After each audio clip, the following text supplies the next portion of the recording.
Welcome, everybody. This is a public hearing on the proposed updates to the Wetlands Protection Act and water quality certification regulations. We thank you all for taking time out of your busy days and lives to join us today.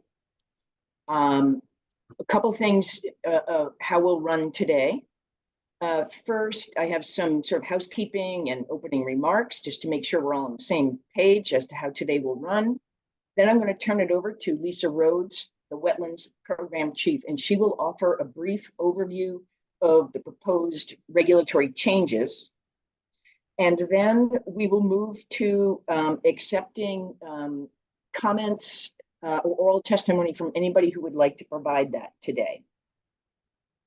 So first, just for context, let me also say, for those of you who would like to enable your closed caption capability, please go down into your toolbar, and depending on what your toolbar looks like, you will either find a button called Captions under the More button, or you may actually have captions listed as an icon at the bottom of your screen. And if you're having any problem with that, please put that in the chat, and hopefully my colleague Tori will be able to help you with that. So the first distinction I want to make is that this has been quite a long process since these draft regulations were released, as some of you have called it, an early Christmas present on December 22nd, 2023. And so in the previous weeks, we held 3 public information sessions. Those sessions had a detailed presentation on the proposed regulatory changes, as well as a question and answer portion. All that information and a recording of those sessions is available online for those of you who are unable to make it or who would like to review that information. So Tori will put a link in the chat so that those of you who would like to access that can readily find it. By contrast, today's session is a public hearing, so this will not be question and answer. Again, what we'll have is a brief overview of what's contained in the proposed regulations, and then we will open it up for your public comment or oral testimony. The protocol for that is we're going to keep an eye on the number of people who would like to offer public testimony today. And at the moment, what we're supposing is that each person can have 3 minutes of airtime. In order to let us know that you'd like to provide your comments today, please put your name and your affiliation in the chat, and we will call on you in order. There'll be plenty of time to do that because we're going to proceed to Lisa's presentation in a second. If you're having trouble accessing the chat, when the presentation is done, you may also raise your hand or unmute yourself to let us know and let us know verbally that you would like to offer comments. And I will put those instructions in the chat as well.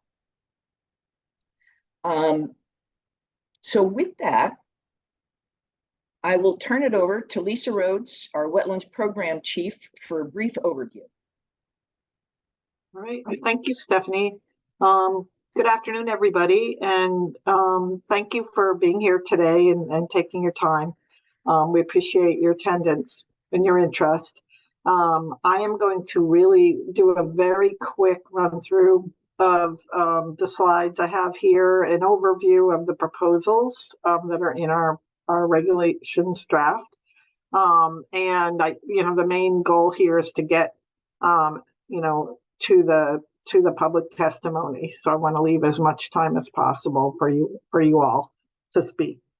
So let me begin.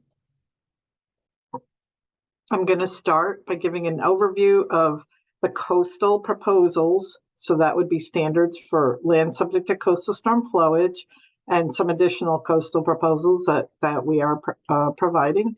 And then I will do an overview of the stormwater proposed changes, and then at the end we'll let you know about the schedule and the how you can comment. We encourage, even if you comment today, we encourage written comments also. So starting with the proposed standards for land subject to coastal storm flowage, this resource area has been a protected resource area in the Wetlands Protection Act regulations and statute since, the original promulgation many years ago, but it's never had standards. And so this is the first time that we are proposing standards, and we think that they're critical. Our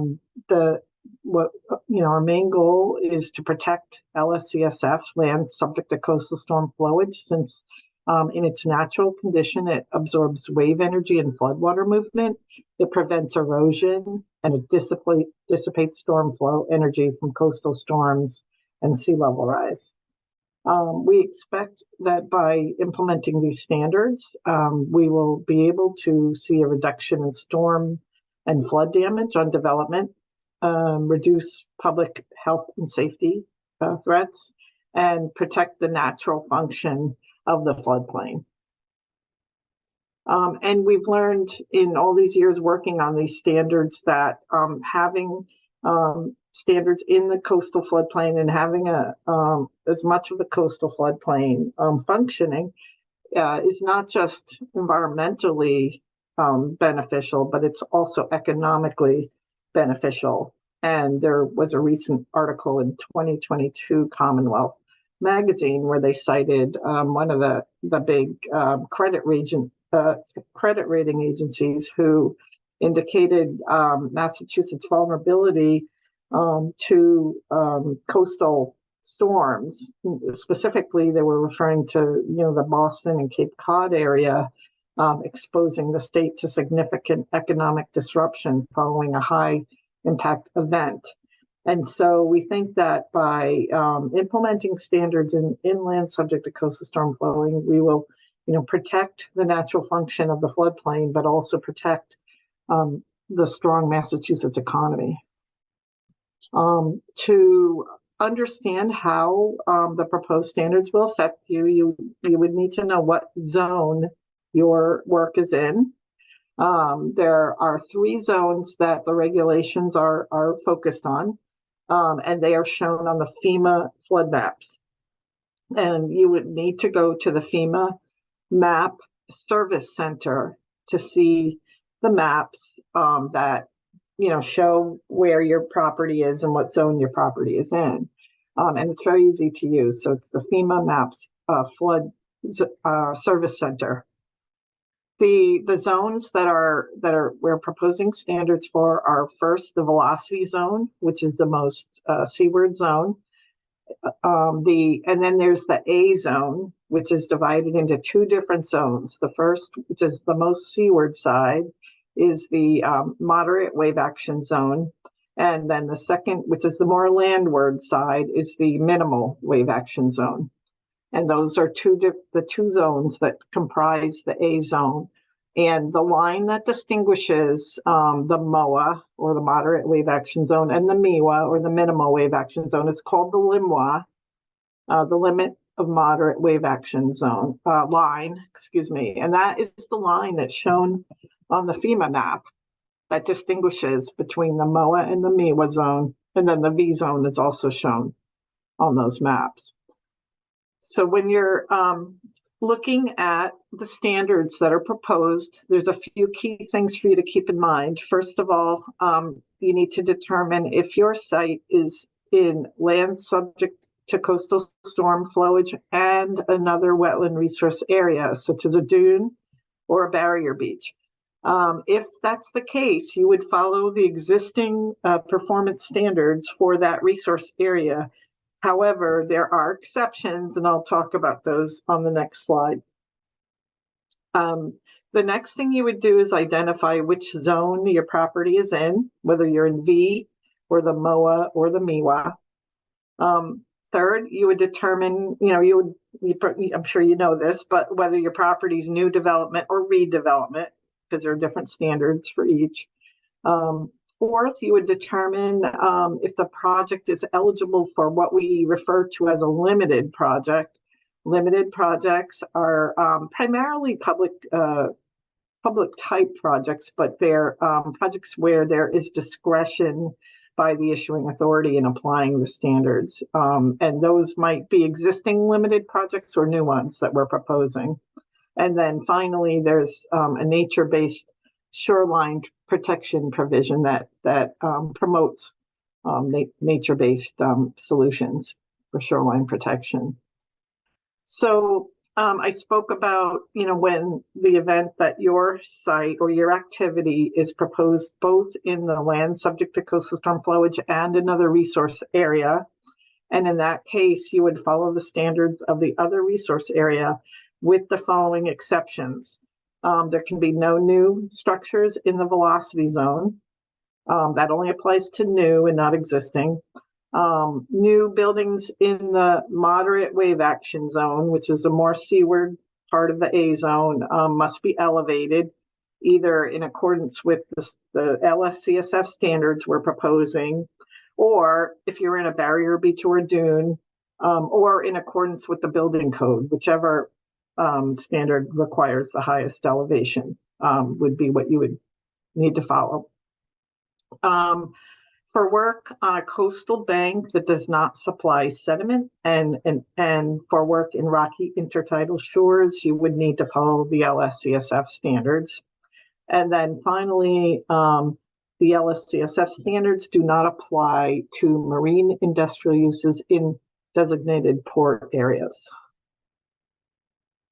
So just to touch on the highlights for each zone, in the velocity zone, and the velocity zone is primarily either developed or wetland resource area already, but there are no new buildings even on piles in the velocity zone. There are a list of limited allowable activities, including like walkways, boating facilities, docks and piers, repair and maintenance of coastal engineering structures. And also, as I mentioned earlier, if there is a limited project that you're eligible for, there would be some discretionary authority for that. In the moderate wave action zone, which is the seaward part of the A zone, the standard for the buildings must allow new buildings, must allow unobstructed flow during base flood elevation at plus 2 feet. And there is a limited waiver provision for the additional 2 feet.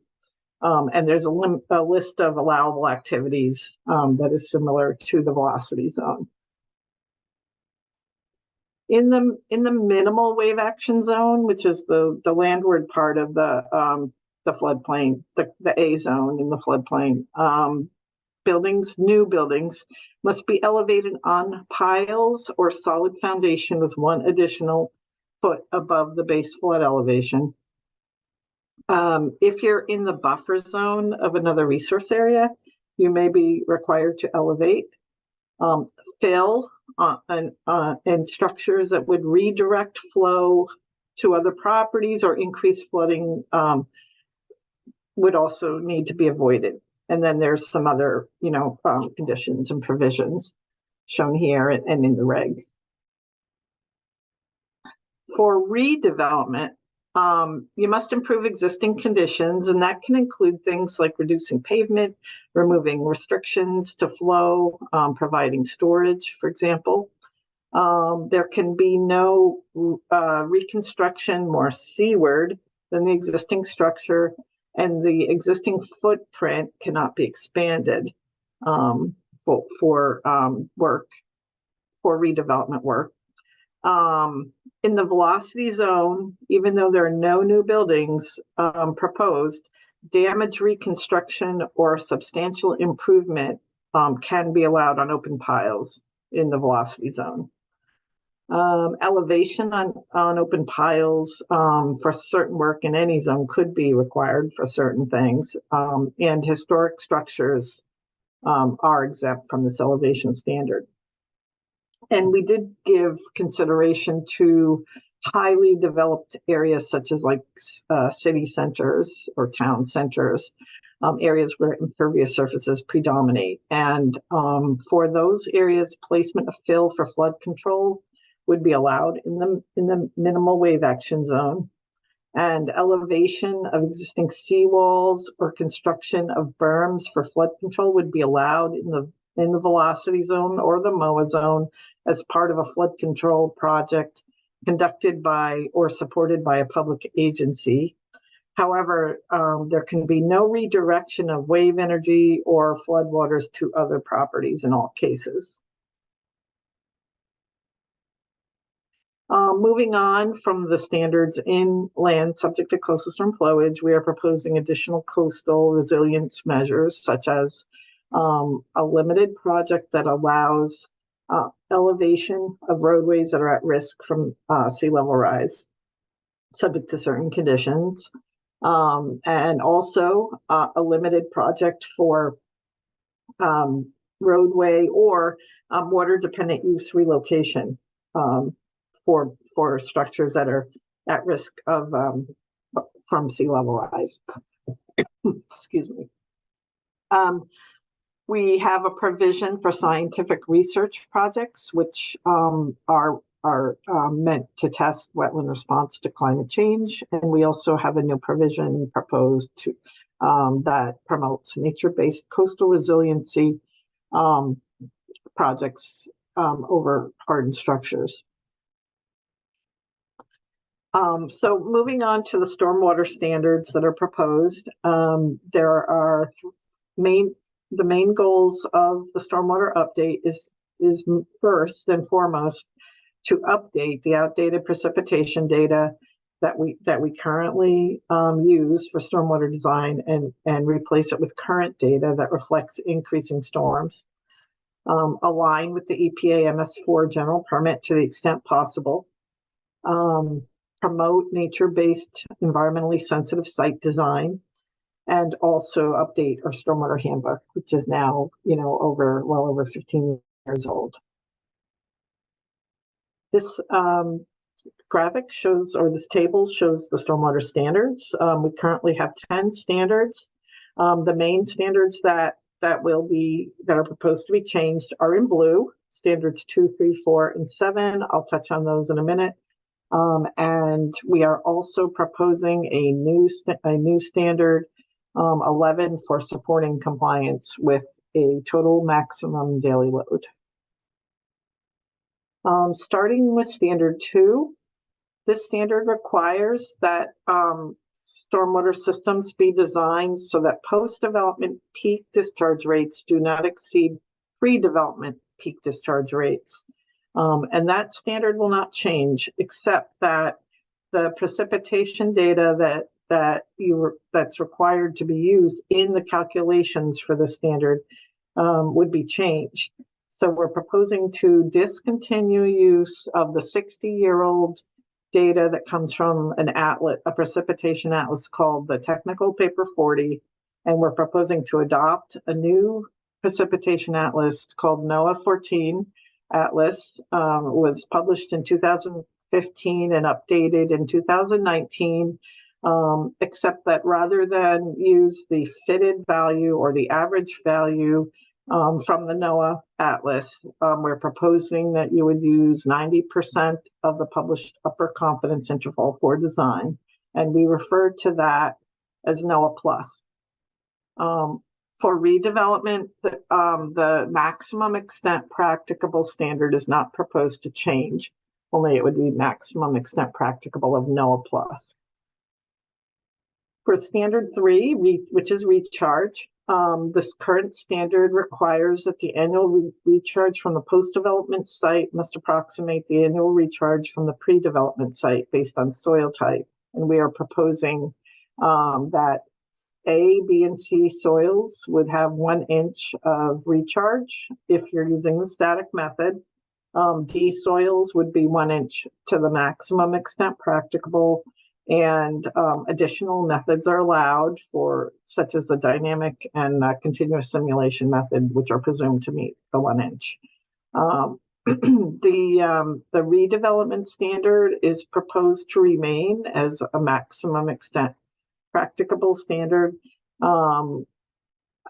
Only we are proposing, and we're also, it would be like maximum extent practicable of the 1 inch, and we're proposing to allow offsite mitigation for redevelopment for recharge.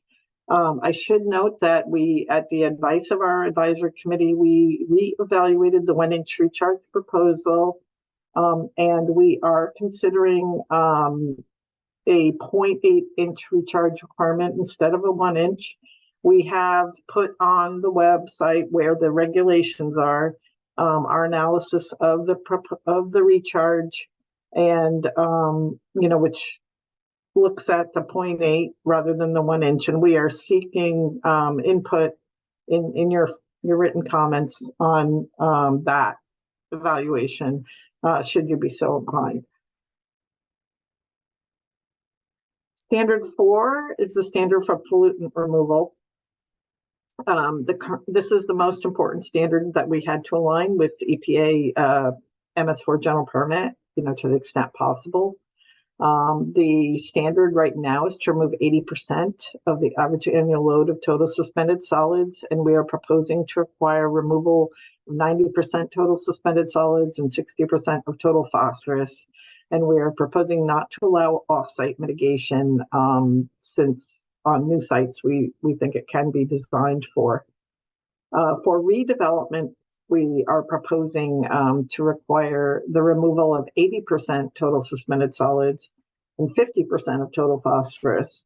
And instead of having a maximum extent practicable standard like we do today, we are proposing instead that most projects would need to fully meet this standard. And the reason for that is that MassDEP develops a list, is required to identify impaired waters, under federal requirements, and that list is growing longer and not shorter. So we are seeing more and more impaired waters in Massachusetts, and we know that the existing maximum extent practicable standard is not working to allow us to remove impaired waters from our list. So this is the proposal. There are many exceptions, including the exceptions that are in the standards today, and a couple of new ones.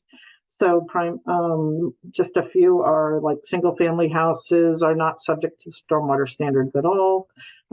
Most subdivisions or housing unit developments, 9 lots or less, would continue to be MEP, a maximum extent practicable, or not subject, even some of them. And what else? Highway maintenance would be maximum extent practicable. We are also proposing, there are other exceptions also in the regulation, in the proposed regulations. And we're proposing to allow offsite mitigation for the redevelopment for standards 3 and 4. And then finally, we're proposing a new standard that, for the most part, consolidates existing requirements pertaining to total maximum daily loads that are in the stormwater handbook. But what essentially this requires is that if your project or your site, if there's a discharge to a TMDL water that is a phosphorus, nitrogen, pathogens, or metal TMDL, you would be required to use certain stormwater control measures that are able to address the pollutant of the TMDL. And there's a new table in the stormwater handbook that identifies, which stormwater control measures, you would be allowed to use. In addition, these projects would be required to meet standards 3 and 4. So if you're new development, you would meet the new development standard. If you're redevelopment, you would meet standard 7 for standard 3 and 4. And this is the last of our public hearings. We do currently have a comment period deadline of March 1st. And the ways that you can submit your formal comments, and we encourage that you do so, would be preferably but electronically. to dep.wetlands@mass.gov, or you can also send it by paper. I did want to add that two things: that there is a significant outreach effort planned once the regulations are promulgated. And we are also planning a simplified guide for conservation commissions for both, that would cover both stormwater and LSCSF standards. The other thing I wanted to mention was that the proposal is that once the regulations are promulgated, projects that are filed thereafter for work in LSCSF, those standards would be applicable immediately to new filings. And for stormwater, however, projects that new filings would have a 6-month period following promulgation for those to be effective. And that's it. I am now going to turn it back to Stephanie and we'll go through, and we look forward to hearing your comments. So don't be shy. Put your name in the chat, and we look forward to hearing your comments. Thank you. Thank you, Lisa. Yeah, just a quick reminder, if you would like to offer comments, put your name and affiliation in the chat. And once we work through those, we can also take raised hands, or anybody can unmute themselves. Just here. When I call on you, please unmute yourself to speak. If your camera's off and you are so inclined, we would love to see your face. So turn it on, not required. And also just introduce yourself with your affiliation. And first up is Anthony Vivenzio. Hi, can you hear me? Yes. Okay. So I had some feedback on a couple of provisions in 10.24. So 10.24 section 1B says the issuing authority may require the restoration, enhancement, or creation of resource areas through natural methods and materials as an alternative to coastal engineering structures to promote resiliency. My concern here is that the may require is arbitrary language here with no objective standard.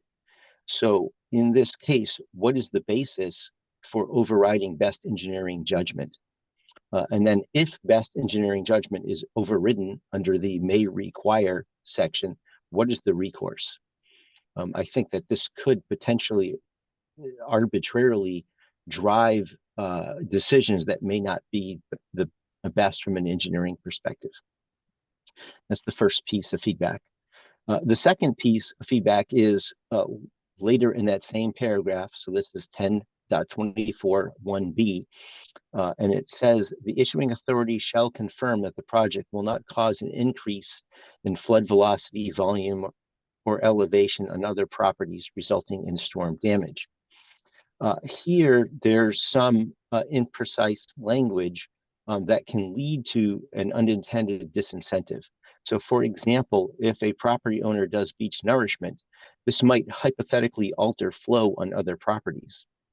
Will this be disallowed unless they get every one of their neighbors to do it also? And then how far down the shoreline will this be enforced? Because the endpoint of beach nourishment will hypothetically have this effect. So one would imagine you'd have to do the entire shore. So this creates an unintended disincentive, which goes against the goal of coastal resiliency. So those are two pieces of feedback on that section. The other piece of feedback I had, I guess it's more of a clarification, which you may not be able to give here, but I wanted to ask this. So this is on the road elevation section, 310 CMR 10.24, section 7C1. And it says existing hydrology up to and including the highest spring tide of the year between both sides of the roadway is maintained. There's no restriction of flow and no increase in flood stage or velocity, and the existing hydrology is improved. So here, if there's a proposal to raise a road and add beach nourishment to protect the elevated road, would this be considered to violate this provision related to like flow restriction. So those are the feedback items that I have, and then this one is just a general question as to whether or not, as part of this public feedback time frame, if there's opportunity to adjust the proposed regulations based on the feedback. Thank you, Anthony, for those comments. And I should have reiterated that any comments offered today are part of the record for this regulatory process. But we do also very strongly encourage you to submit them in writing, and we'll put those instructions back up on the screen again before we end. So, you will be heard and recorded here today. So no worries with that. But also please remember to submit in writing if that's feasible for you or for your organization. Okay. Thank you very much. Next up is Stacy Minahan. Hi all, thanks again for the presentation and the opportunity to offer comment. I'm a wetland scientist at Beals and Thomas, and I will say Beals and Thomas will reiterate the testimony I'm about to give, but that testimony is on behalf of the Association of Massachusetts Wetland Scientists. We will be submitting comments. We've been delving in along with some other groups, and I just wanted to read, we submitted a request for extension letter, but I just wanted to submit it verbally today as well. So as I noted, we've begun delving into the regulations. We've had a standing weekly meeting since the regulations were issued with other groups, other organizations, and it's clear that the current comment period is inadequate to properly review the draft resiliency regulatory package. The diverse community of stakeholders implementing, administrating, and working under these regulations is invested in their success, but is also addressing their main day-to-day responsibilities. Now is not the time to rush to the end when allowing proper review time will facilitate the adoption of a regulatory package that will achieve our imperative resiliency goals. AMWS is requesting an extension of the public comment period to April 30th.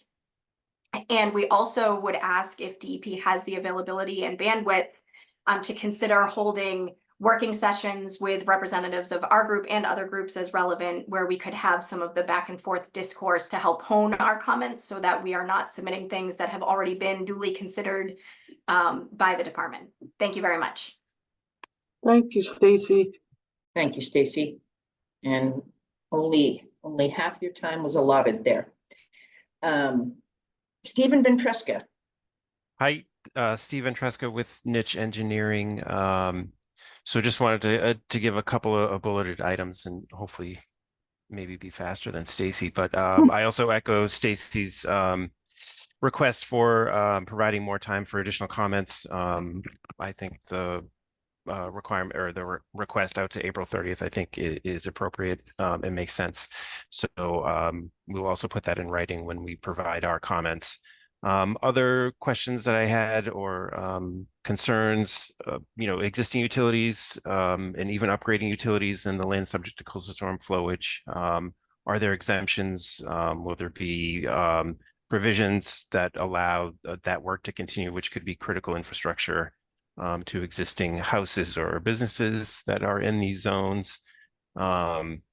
Looking at the requirements for infiltration, I appreciate the look at going down to 0.8-inch requirement instead of the 1-inch. Are there any credits, as there currently are in the stormwater handbook, that would allow adjustments to this if possible?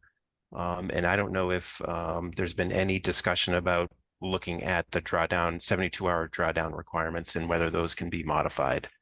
And then the last one, first comment that I have for the record would be, will the new regulations allow us to use the MS4 tables that we currently do for some of our projects in order to determine TSS removal based on the amount of stormwater that we're holding in our BMPs, or will the handbook provide separate TSS removal and phosphorus removal as it currently does? They have a table off to the side there for each BMP. So hopefully that's simplified and clarified. Thank you for giving me the time. Thank you, Steve. Okay, I think you're talking about the curves, right, Steve? Yeah, Yeah, exactly. those are allowed. Okay. Thank You you. can, if you look through the stormwater handbook, you'll see info on that. Okay, great. You're talking about the new one, yeah, okay, thank you. Sorry. Okay, thank you. Next up is Heidi Ritchie. Hi, Heidi. Thank you, Lisa and Stephanie. I'm Heidi Ritchie, Director of Policy and Advocacy at Mass Audubon. I want to thank you for all the work that's gone into this regulatory package and for the opportunity to comment. We'll be submitting written comments to supplement these very brief 3-minute comments here, and also support and request that there be an extension to the comment period, because these regulations are very substantial and complex, particularly the updates to the stormwater standards and the handbook. I participated on both the Stormwater Advisory Committee and the Land Subject to Coastal Storm Flowage Committees. These regulations have been a long time coming, and very much support both at last the imposition of performance standards for land subject to coastal storm flowage, as well as updates to the stormwater standards to recognize current precipitation as opposed to historic, very outdated data. We still need to revisit this in the future with increasing storm intensities. Also support the movement in stormwater management towards reliance on nature-based designs or environmentally sensitive designs or low impact development or whatever you want to call it, but working with plants and soils and maintaining those, and particularly in buffer zones, but also around impervious surfaces within development is very important.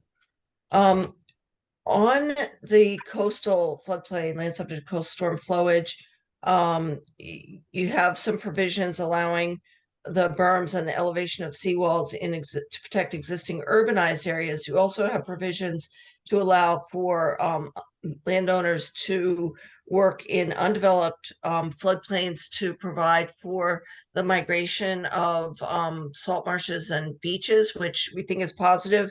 There's some potential conflict between those two things, where you have an urbanized area right next to an undeveloped piece of coastal floodplain. So I think that you may need to think about refining that a bit, perhaps with guidance.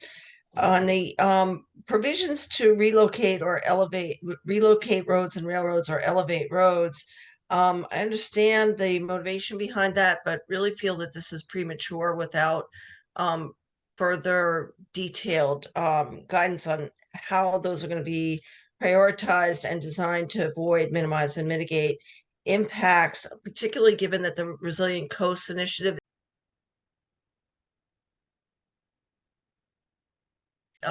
working hard on that. You maybe you can repeat your last point, Heidi, like the last minute or so. Or...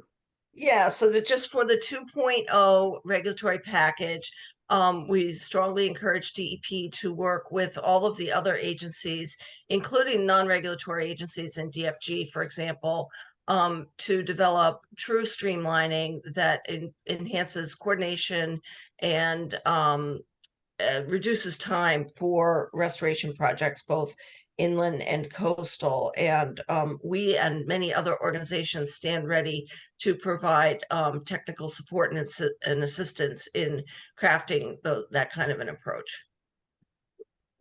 Thank you, Heidi. And for those who either in the near term or for posterity are watching this recording, you will note that we had a little hiccup. Our recording stopped, but we've restarted it and asked Heidi Ritchie from Mass Audubon to repeat her last part of her comment. And now we're ready to proceed. Next up Thank you, Heidi. Yes, thank you, Heidi. And thank you for tolerating the hiccup there. Next up is Zeus Smith.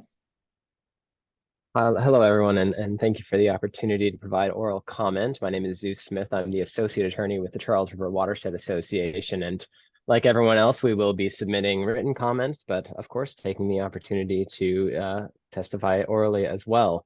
So just pretty quick sort of surface level comments here as we look to our more granular comments, which will be included in our comment letter.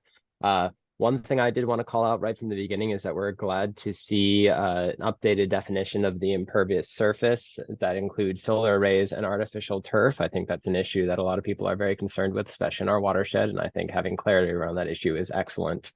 However, obviously there are a lot of interesting implications of that we're still working on. The stormwater handbook should hopefully include some language that would encourage towns to develop stormwater standards for smaller developments. We understand that those are currently exempted and that there's obviously a solid rationale for that, but at the municipal level, it could be interesting to try and encourage cities and towns to continue to push for stormwater improvements at smaller levels. We are very glad to see the focus on green stormwater infrastructure. The environmentally sensitive site design credits appear to be a real step in the right direction. So thank you for that. Like many others have said, it would be great to see some sort of tie-in. The NOAA Atlas 14 Plus it's absolutely a step in the right direction, but we would love to see some tie-in to projections, whether that is just kind of throwing in language as someone suggested, saying, or most recent version after the NOAA Atlas 14 Plus standard is articulated, or what, but something along those lines. As we know, the Atlas 15 is already being developed, so there's a sense that this will quickly fall out of relevance as we get new data all the time. Regarding some of the Chapter 91 changes, the requirement to consider sea level rise is fantastic. That's the exact sort of forward-looking projection incorporation that we'd like to see, which does put it a little bit at tension with the inability to peg other standards to kind of a moving target. As I understand, there have been, of course, questions by lawyers about whether or not that would be allowable to have them pegged to moving standards. But I think if we can have sea level rise considered in one area, hopefully we could have that same forward-looking focus elsewhere. And we would generally support keeping the recharge rate at 1 inch rather than 0.8 or point. And I know that there is a recharge rationale that we're considering at this moment. So we'll definitely include more comments on that in our comment letter. Fantastic to see the efforts to tie to the MS4 requirements. And then I would just kind of note that I would join the chorus of others. CRWA is absolutely trying to do our best to get all of these comments in, but we've gotten feedback from people that they would love more time. So I will also say that CRWA formally requests that, and we'll have that in our letter that we submit hopefully soon. So thank you very much for the opportunity, and we really appreciate the effort that's gone into promulgating these regulations, these draft regulations. They're clearly well thought out, and that's just why we need more time to look them over. Thank you. Great. Thank you so much for that. I wanted to clarify a couple things. Just be careful that we don't turn this into a Q&A, Lisa. Yeah. No, I just wanted to mention something I had mentioned in the presentation, which was that a lot of the small, home developments are a maximum extent practicable standard, not exempt, but single family houses are. The current exceptions are still in there. I also refer folks to the NOAA Plus guidance. Not guidance, but technical evaluation that's on the website where the regulations are posted, and that does look at projections. Thank you. Yeah. Thank you. Okay, so I see no more at the moment. There are no more folks in the queue on the chat. So let us pause for a minute and make sure that we give everybody who's in the hearing who is interested in offering a comment or testimony, that you have a chance to find the right button. So you can either put your name in the chat and we will call on you. You can use the raise hand feature and we will call on you, or you can simply unmute your microphone and let us know that you would like to offer comments, and we just will we'll just pause here for a moment and make sure that everybody has a chance to click around as needed.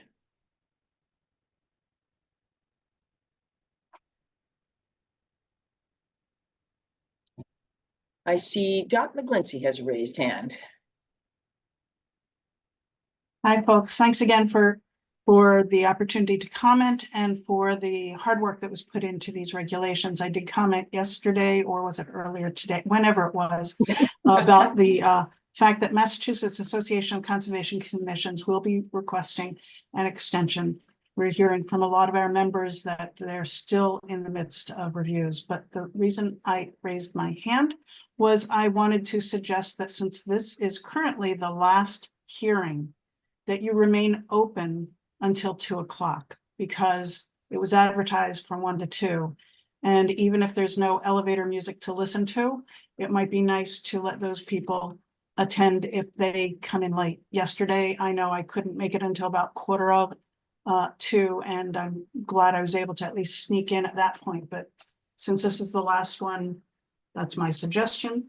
My only other comment is reiterate what I said yesterday, which is if we do have whether we have an additional time for comments, I'd suggest additional time for either info sessions and or hearings between now and the end of your public comment period, because people are still chewing through things and still trying to see what works with what and what doesn't work with others. And so that's my recommendation. Thank you again very much. And Thank you, Dot. see you soon. Thank you, Dot.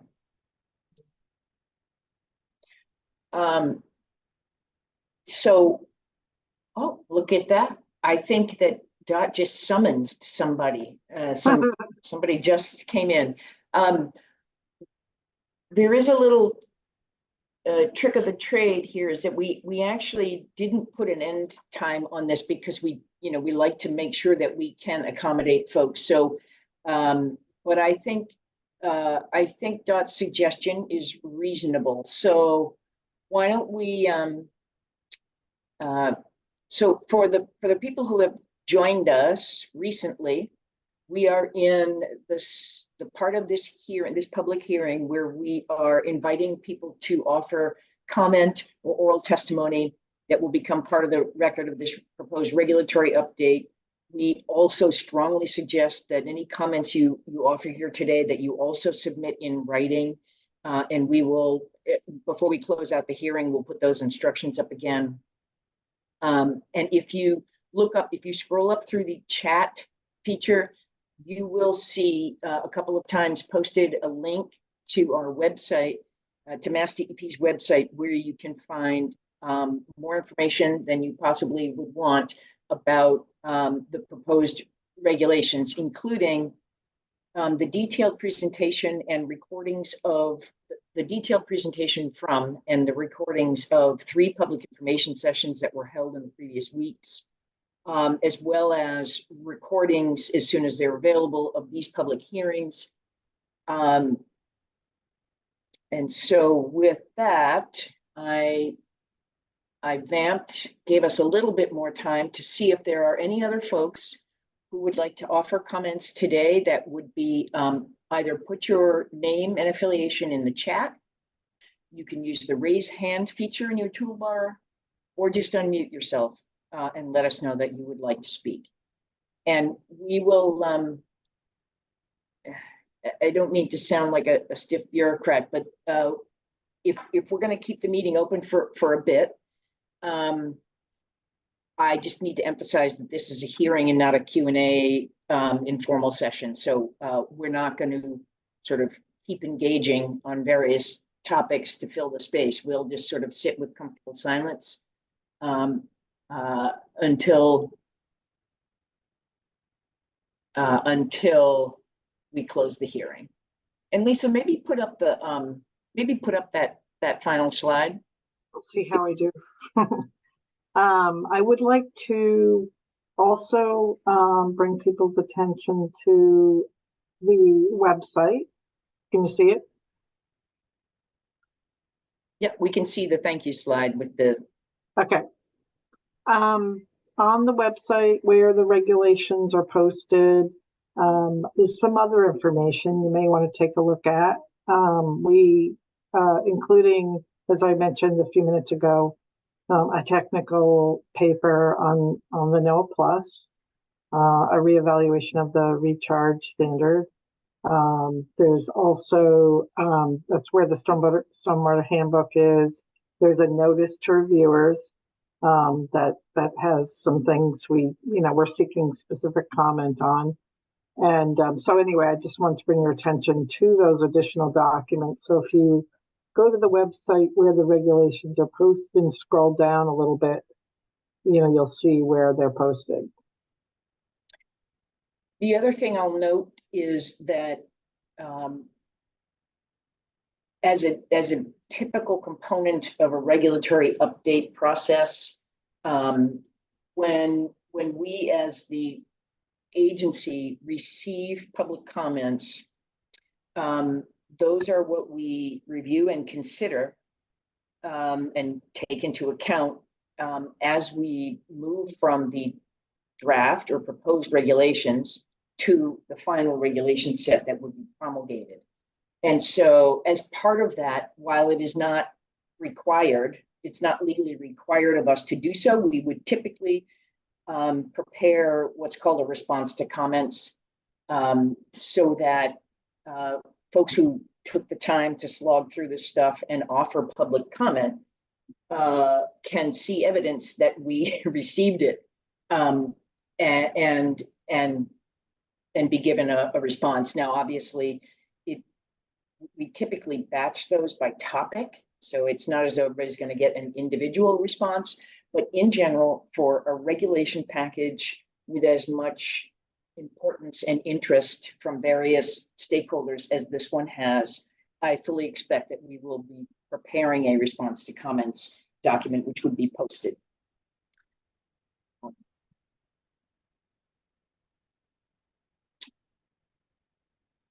Okay, I would say last call for any of you who would like to submit comments or testimony on this proposed regulation package. One more closing thought to give you another few seconds to unmute yourself if you would like to, or put your name in the chat. And that is not only at this public hearing, but at the others on this regulation package and its cousin, the Chapter 91 Waterways regulation package, which is on the same time schedule. I think it was Zeus who mentioned there was a chorus. It was a in 6-part harmony chorus for the comment deadline to be extended. And I just want to say, please know that your requests are being heard loud and clear, and we were taking them into consideration. And the agency expects to let all the stakeholders who participated in these hearings, whatever, know and post on our website soon if there is going to be any change to that. So we will not leave you hanging.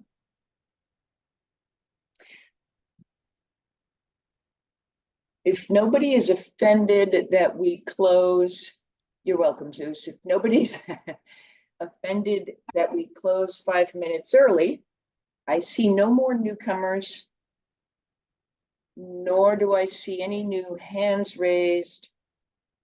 Microphones unmuted. Looking.